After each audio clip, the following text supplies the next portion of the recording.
Magandang araw mga bata. Ngayon ang ating pag-aaralan sa EPP ay tungkol sa mga palatandaan ng tanim na maaari ng anihin. Ibig sabihin, meron palang mga palatandaan na kailangan nating tandaan bago natin kunin or anihin yung mga bunga ng ating halaman. Hindi porket kasi yung iba sa atin, porket nakita nila na meron ng bunga yung halaman nila, kukunin na agad nila yon. Hindi pala dapat yun or hindi pala tama yung ganun. Dapat meron tayong mga palatandaan kung pwede na ba siyang kunin or hindi pa pwedeng kunin. May mga palatandaang dapat tingnan at alamin upang matiyak na ang mga gulay ay maaari ng anihin. Piliin ang mga gulay na tama sa panahon. Umpisahan natin sa mga madahong gulay. Ano-ano ba yung mga halimbawa ng mga madahong gulay? Ang mga madahong gulay tulad ng pechay, mustasa, lechugas or lettuce ay dapat anihin bago magsiigkas ang mga tangkay at may 6 na dahon ang bilang. Kapag sinabi nating magsiigkas or bago magsiigkas, yung bago tuluyang maghiwa-hiwala yung mga tangkay nila sa isa't isa. At kailangan tandaan natin, hindi porket nagkaroon ng dahon yung gulay ninyo or yung tinanim ninyo, ay pwede mo na siyang anihin. Sa pechay, sa mustasa, letsugas, ilan lamang ito sa mga madahong gulay. So kailangan, ano pa yung isa nating dapat tandaan bago natin anihin yung mga gulay na ito? Kailangan meron siyang 6 na dahon or kailangan may 6 na dahon ang bilang. So kagaya dito sa pechay, dapat pag binilang mo yung tangkay niya, meron siyang 6 na dahon. Kagaya sa mustasa, katulad din sa lechugas or sa lettuce. Next ay, narito naman ang mga paraan ng pag-aani ng madahong gulay.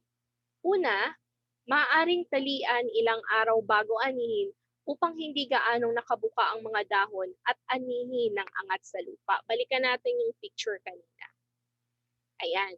So dito, halimbawa, yung pechay, di ba kaya nga nakikita natin sa palengke, hindi masyadong naghihiwa-hiwala yung mga pechay na ito dahil ang ginagawa ng mga nagtatanim o yung mga farmers, tinatalian nila to bago nila anihin yung mga gulay, katulad din sa mustasa at sa letsugas. Okay, ano yung reason bakit kailangang talian? Kailangang talian ilang araw bago anihin para daw hindi gaano nakabuka ang dahon, ang mga dahon. Pangalawa, diligan ng maraming tubig bago anihin upang maging malutong ang mga dahon. So bago natin tanggalin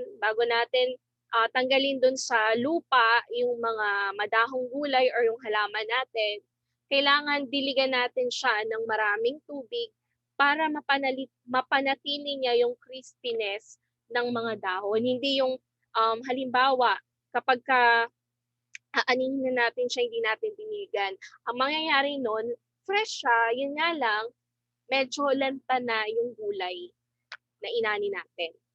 Okay, pangatlo, ang mga madahong gulay ay dapat anihin sa madaling araw at isapamilihan ng maaga upang mapanatili ang pagiging sariwa ng mga ito. Siyempre, bilang isang entrepreneur, di ba napag-aralan na natin yun? Bilang isang entrepreneur, siyempre gigising ka ng maaga, lalong-lalo na kung yung business mo ay sa pagbebenta ng gulay. Okay? Kung meron kayong mga anihan ng gulay, tapos yung reason nyo bakit kayo nagtatanim nun ay para magkaroon kayo ng kita, syempre bilang isang entrepreneur, masipag ka, kailangan magising ka ng mas maaga para madala mo siya sa palengke ng mas maaga din at mapanatili ang pagiging sariwa. Ulit, ang mga madahong gulay ay dapat anihin sa madaling araw at isapamilihan ng maaga upang mapanatili ang pagiging sariwa ng mga ito. Teacher, bakit po kailangan sa madaling araw? Kasi imaginein mo kung ikaw ay mag-aani ng mga gulay sa tanghali, sa tingin mo kapag dinala mo sa palengke yun, may bibili pa. Wala nang masyadong bibili kasi tanghali na. Yung mga mamamayan, namamalengke sila ng mas maaga, di ba? Isa pang halimbawa or isa pang reason bakit kailangan sa madaling araw, dahil kapag madaling araw, yung climate natin ay medyo malamig pa. Meron pang mga halumigmig or fog, 'di ba? Tapos kung tanghali naman, mainit na yung sikat ng araw. Tapos kapag kinuha mo siya or inani mo siya, pwedeng malalanta agad or pwedeng malanta agad yung inyong mga gulay kahit na diligan mo siya ng diligan ng maraming tubig. Tapos, teacher, bakit kailangan dalhin or isa pamilihan ng maaga? Unang reason dito para mapanatili ang pagiging sariwa. Ikalawa, yung mga gulay ay nanggaling pa sa malayong lugar, sa mga probinsya. So, kapag iaangkat nila yun dito sa Metro Manila, medyo malayo yung kanilang pinanggalingan, kailangan maaga silang or maaga nilang i-deliver ang mga ito dito sa or sa palengke. So yung yung hinalimbawa ko lang ay yung dito sa Metro Manila. And another reason bakit kailangang maaga, kasi alam naman natin yung traffic dito sa Maynila ay napakahaba ng traffic. So yun din yung isang dahilan kung bakit kailangang maaga na i-deliver yung kanilang mga produkto ng mas maaga or ng maaga sa palengke. Bakit kailangang i-deliver ng mas maaga sa palengke? Sunod naman ay mga patola, upo, sayote, at kalabasa. Ang patola, upo, sayote, at kalabasa ay inaani kapag malapit ng malanta ang mga dahon o kaya ay husto na ang bilang ng araw ng mga gulay. So kapag nakikita mo na medyo lanta na yung kanilang mga dahon, that's the time na pwede mo na siyang anihin or pwede mo nang anihin yung patola, upo, sayote, at kalabasa. Sa kalabasa naman, ang kalabasa ay inaani bago pa ito tuluyang mahinog o kung ang tangkay ay nagsimula ng matuyo. Mainam na pitasin ang bunga ng may kasamang kaunting tangkay upang hindi ka agad masira kung hindi agad gagamitin. Pag sinabing tangkay yung dito yung part niya, meron siyang at siguro kahit konting tangkay. Okay? Bakit or kapag tinanong kayo bakit kailangan may kaunting tangkay? Para daw mas mapanatili or hindi agad masira yung kalabasa just in case na hindi natin siya mailuluto agad. Sunod naman ay ang ampalaya. Ayan. Teacher, hindi ako kumakain ng ampalaya kasi mapait. So, alam mo niyo ba, just a little trivia ha, alam niyo ba yung ampalaya ay, aside from ampalaya, yung mga naunang gulay na itinuro ko or sinabi ko sa inyo, ay mahalaga sa ating kalusugan. Kasi nag-boost yan ng ating immune system. So sa mga hindi kumakain ng gulay, kailangan kumain na kayo ng gulay. Ayan. So sa ampalaya, ang ampalaya ay inaani kapag kulay berde, makintab ang kulay at nasa sapat ng laki ang bunga. So sa tingin nyo ba, etong nasa picture, makintab ba siya? Yes, makintab na po yung kulay niya. Kulay berde na ba siya or green na ba siya? Yes po.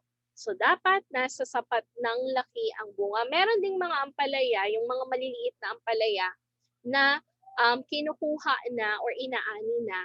Pero pwede naman po yun, nakakain din naman yun. Diba? Pag pumunta kayo sa palengke, I think merong iba't ibang uri ng ampalaya. Okay, so merong maliliit na ampalaya, katamtamang laki. So yun. Next po ay ang ampalaya din ay inaani sa ika-15 hanggang 20 araw pagkatapos mamulaklak o 60 hanggang 75 araw ng pagkakatanim. So, kailangan anihin natin yung ampalaya 15 to 20 days after niyang mamulaklak or 60 hanggang 95 days ng pagkatanim. So halimbawa nagtanim ka ng ampalaya, bilang ka ng 60 to 95 days. Tapos after noon, After ng 60 to 95 days, bilang ka naman ng 15 to 20 days kapag napansin mo ng medyo or kapag napansin mo ng may mga bulaklak na or namulaklak na yung iyong tanim na ampalaya. So after mamulaklak, pwede mo na daw kunin yung kanyang bunga. Narito naman ang paraan ng pag-aani or pag-aani ng ampalaya. Una, gawin ang pamimitas ng bunga ng may 2 hanggang 3 araw na pagitan. So, excuse me, hindi pwedeng tuloy-tuloy or araw-araw mo siya nakukuhanan ng bunga. So, kailangan lagyan mo siya ng pagitan para siguro yung reason dito ay para makapahinga yung inyong halaman. Okay, gawin ang pamimitas ng bunga ng may 2 hanggang 3 araw na pagitan. Maaari itong tuloy-tuloy na anihin ng 2 hanggang 3 buwan. So, ganun kadami yung pwede mong maani kapag ikaw ay merong tanim na ampalaya. Okay? 3 or 2 to 3 months mo siyang pwedeng makuhanan ng bunga. Sunod naman ay sa talong at pipino. Ang talong at pipino or cucumber ay dapat nang anihin kung katamtaman na ang laki ng mga bunga nito at habang ang mga buto nito ay mura pa. Basain ito araw-araw upang hindi mangulubot ang balat. Alam naman natin na yung pipino at yung talong ay nangungulubot yung mga balat nila kapag na-prone na siya sa init or sa sikat ng araw. Tapos after niyang ano tawag dito, yung hiwain, di ba? Ito halimbawa ganyan. Ang ginagawa ng iba sa atin, kapag hinihiwa yung talong, nilalagay nila agad sa tubig. Ang reason nun ay para hindi siya mangitim. Okay? So pansinin nyo kapag tumutulong kayo sa parents niyo na naghihiwa ng mga gulay. Tapos kapag talong yung ulam ninyo, kapag hiniwa mo yung talong tapos hindi mo agad binabad sa tubig, madali siyang mangitim. Unlike sa mga hiniwa tapos binabad sa tubig, hindi siya nangingitim agad. Okay, next ay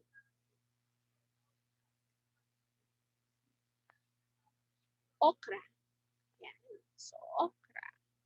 Yung iba sa inyo hindi kumakain ng okra. Pero yung okra ay isa rin sa nagbo-boost ng ating immune system. Okay.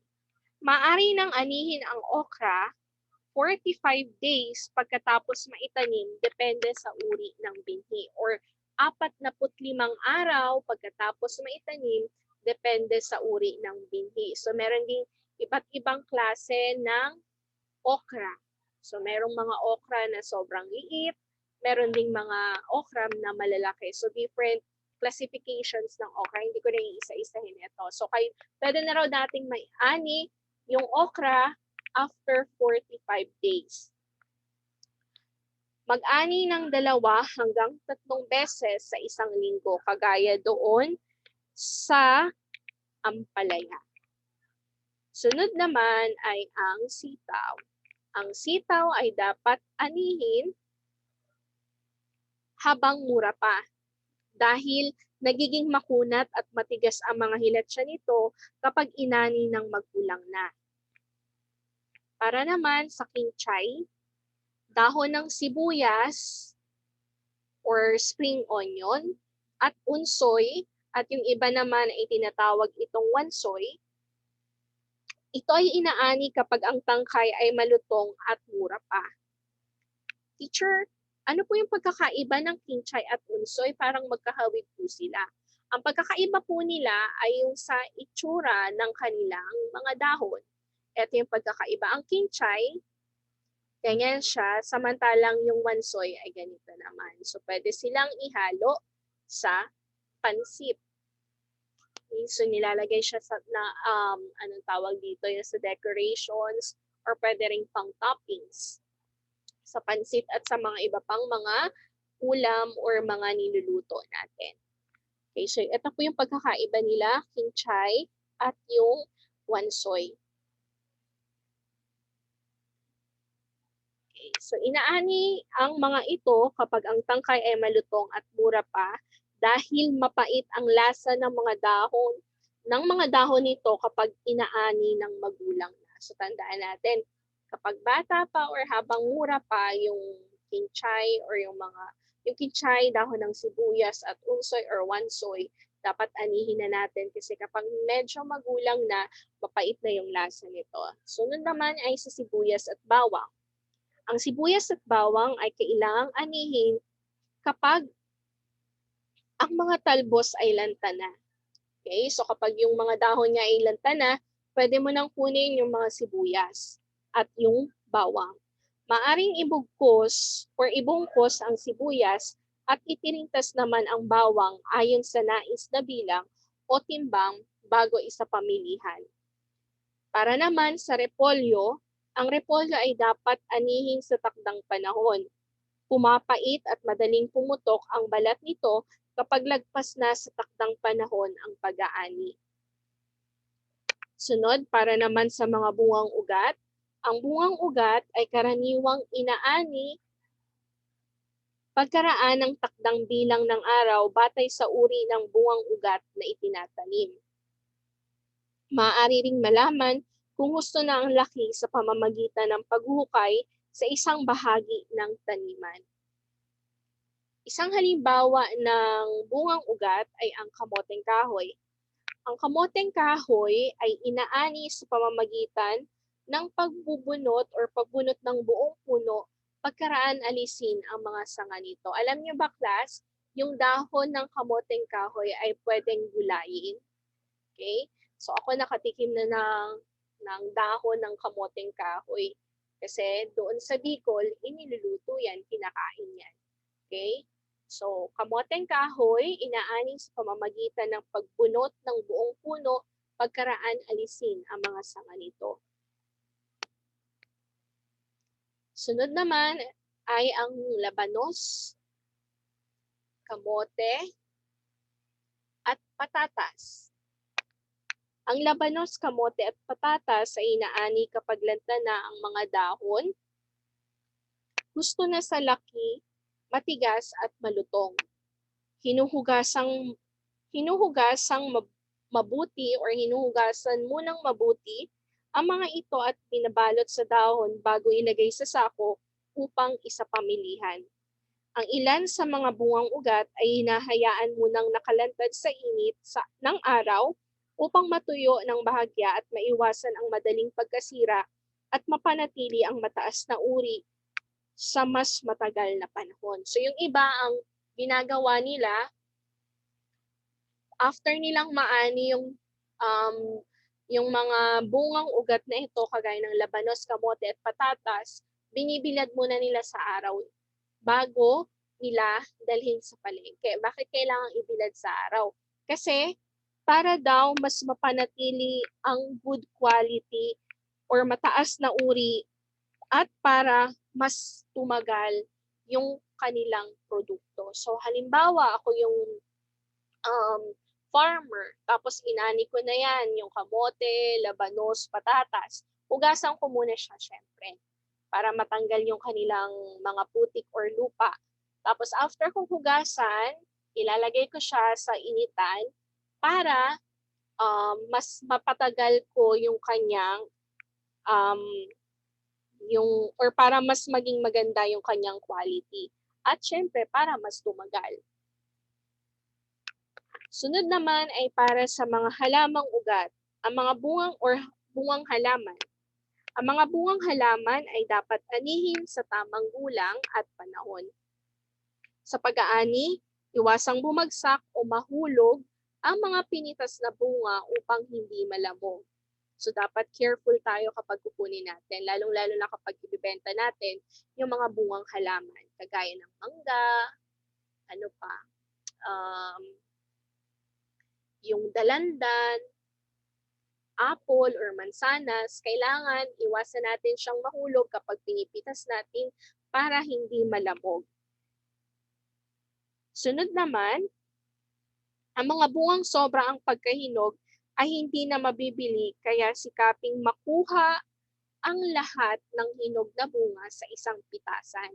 So kapag napansin mo na lahat ng bunga niya hinog na, kunin mo na lahat kasi yung mga sobra or yung mga Yung mga sobra sa pagkahinog ay hindi na mabebenta pa.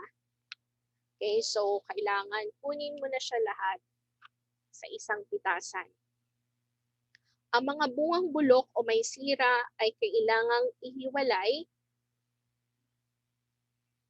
sapagkat mahahawa nito ang mga maayos na bunga. So ihiwalay natin yung mga sirang prutas or sirang bungang halaman doon sa mga bulok na.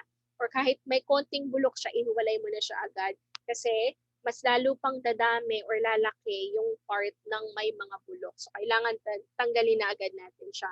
Halimbawa, di ba, yung sa mga kamatis naman. Yung kamatis, once na pansinin niyo yung or mag-experiment kayo sa bahay. Okay? So pansinin niyo, kapag kayong may isang kamatis doon na bulok tapos inihalo mo sa magaganda pang mga kamatis, tapos after ilang days makikita mo lahat na ng mga kamatis na katabi nun ay bulok na. Pero kapag tinanggal mo siya agad-agad, may napansin ka na, ay, may isang bulok na na kamatis, kinuha mo na siya, tinanggal mo na siya, iniwalay mo na siya doon sa mga maayos pa, yung mga kamatis na naiwan doon ay makikita mo after ilang araw ay okay pa. So yun po.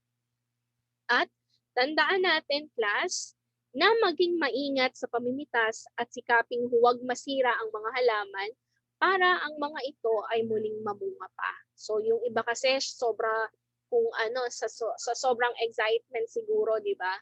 Yung pagkuha niya or pagpitas ng mga bunga ay hindi niya iniingatan yung mga halaman.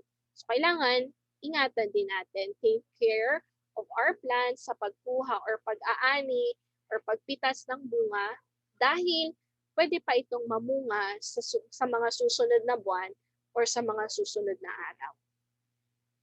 Sunod naman, ating pag-aaralan ang mga wastong paraan ng pag-aani. So, iba't ibang klase ng pagkuha or pag-ani ng mga halaman or ng mga bunga. Una, gamit ang kamay. Halimbawa nito, ang pechay ay binubunot samantalang ang dahon ng malunggay sa luyot at talbos ng kamote ay pinipitas mula sa puno.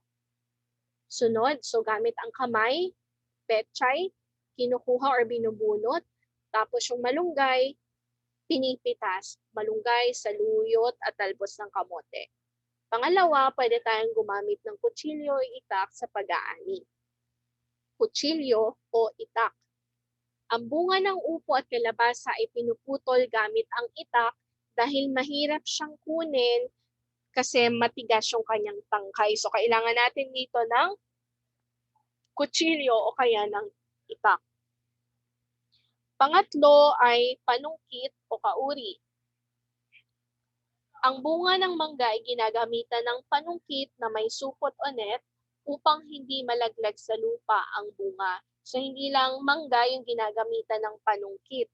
So pwede kayong gumawa ng sarili niyong panungkit. Hindi pwede yung, teacher, pwede po ba yung panungkit ng sampayan or ng sinampay? Pwede niyong gamitin yon, pero kailangan lagyan niyo siya ng plastic para kapag nakuha niyo na or natanggal na yung bunga, hindi siya malalaglag sa ground. Okay? So kailangan gumamit tayo ng panungkit na merong supot or net para hindi malaglag ang bunga sa lupa. At syempre, gumagamit din tayo ng net para yung mga hindi natin kayang abutin na mga bunga, maaabot natin. Pang-apat ay gunting. Ang bunga ng kalamansi ay ginagamitan ng gunting at pinugupit ng may maliit na tangkay. Okay, so eto yung, ano nga ulit yung mga paraan ng pag-aani? Una, gamit ang kamay. Pangalawa, kutsilyo o itak. Pangatlo, panungkit o kauri. At pang-apat ay ang gunting. So ito lamang po ang ating aralin sa araw na ito. Thank you and God bless grade 5. I'll see you tomorrow. Goodbye.